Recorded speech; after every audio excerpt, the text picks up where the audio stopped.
దేవుని వాగ్దానం. హగ్గై గ్రంథం 2వ అధ్యాయము 5వ వచనం. నా ఆత్మ మీ మధ్యన ఉన్నది గనుక భయపడకుడి. నా ఆత్మ మీ మధ్యన ఉన్నది గనుక భయపడకుడి. ప్రవక్త అయిన హగ్గై ద్వారా యూదా దేశము అధికారి జెరుబ్బాబెలుకును ప్రధాన యాజకుడైన యెహోషువాకును ప్రత్యక్షమైన యెహోవా వాక్కు ఇది.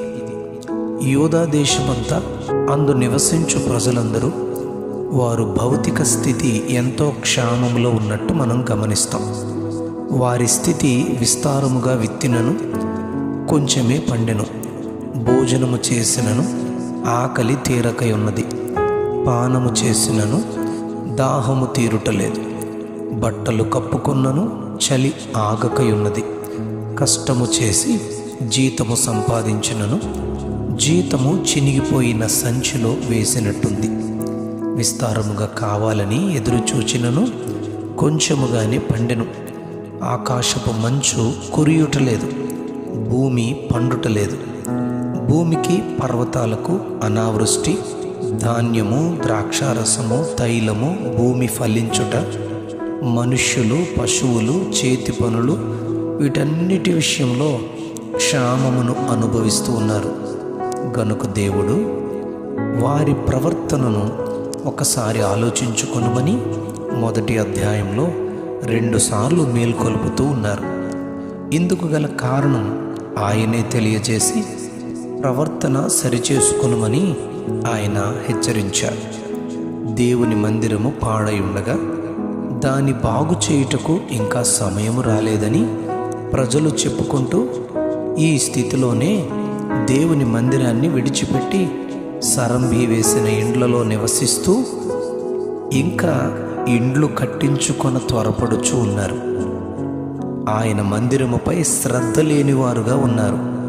ప్రవక్త అయిన హగ్గై జెరుబ్బాబెలుతో యెహోషువాతో శేషించిన జనులందరితో చెప్పబడిన యెహోవా మాట వారు ఆలకించి యెహోవా యందు వారు భయభక్తులు పూనుకొనిరి అని హగ్గై గ్రంథం 1వ అధ్యాయం 12వ వచనంలో చెప్పబడింది. వెంటనే దేవుడు హగ్గైతో నేను మీకు తోడుగా ఉన్నాను అని ప్రజలకు అభయమిచ్చారు.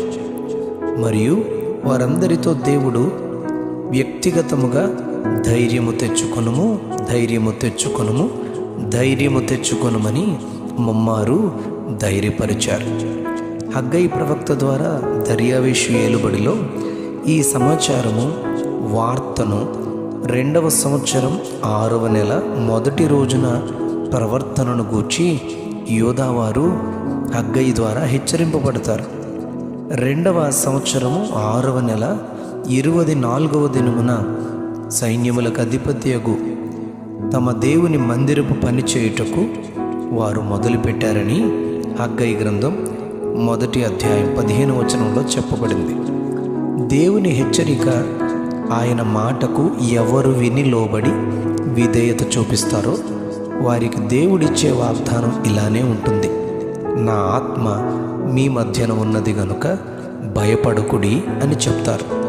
ప్రభువు జెరుబ్బాబెలుతో యెహోషువాతో నేను ఈ మందిరమును మహిమతో నింపుదును అని వాగ్దానం చేస్తూ 2వ అధ్యాయం 9వ వచనంలో ఈ కడవరి మందిరము యొక్క మహిమ మునుపటి మందిరమును మించును అని ఆయన సెలవిచ్చారు.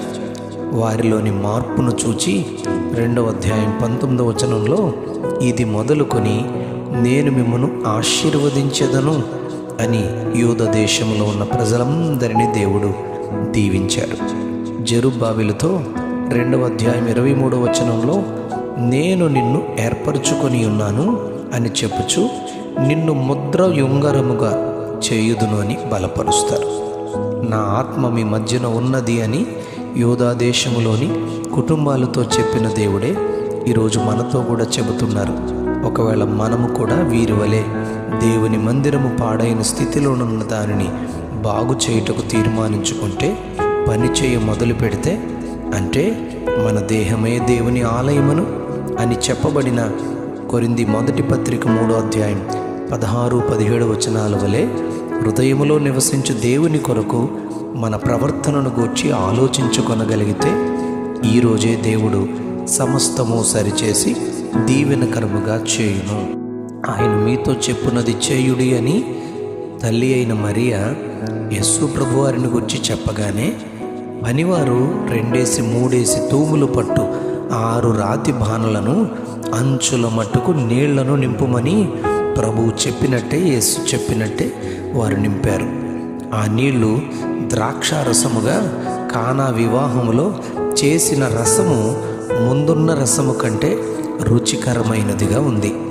అలాగుననే మన జీవితంలో, కుటుంబంలో మనము సమృద్ధిగా పొందుకొందుముగాక. Amen, amen, amen. నా ఆత్మ మీ మధ్యన ఉన్నది గనుక భయపడకుడి. నా ఆత్మ మీ మధ్యన ఉన్నది గనుక భయపడకుడి. ఆమెన్.